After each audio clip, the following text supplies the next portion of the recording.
Welcome to the Slop Temple. We pray this video helps. You begin by identifying exactly what consumes data and why. Gather the apps, file types, and baseline usage so you know your target. Once done, pick a primary approach: compression for files, batching for uploads, or throttling background syncs, and install any required tools. Make sure to enable developer or advanced settings where necessary. This unlocks controls like compression level and sync intervals. Now you have prerequisites met and are ready to apply the first automated rules for savings. You now implement the middle steps that produce most savings. Convert or serve images and video in efficient codecs and set quality targets to balance size and clarity.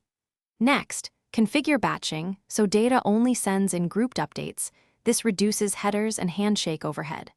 Also, throttle background processes by restricting them to Wi-Fi or defining low-priority windows. Once these are active, monitor transfer patterns for 1 to 2 weeks and adjust batch size and quality to retain performance while cutting data.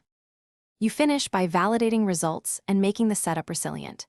Compare before and after data metrics, then fine-tune compression and batch timing to avoid usability hits. Make sure to save a rollback configuration so you can restore previous behavior quickly if an app breaks. If something goes wrong, check logs and recent upload records for large, unexpected files, identify the app and exclude or reconfigure it. Once stable, schedule periodic reviews and minor tweaks to sustain data savings over time. Thanks for watching. Consider subscribing if we helped you.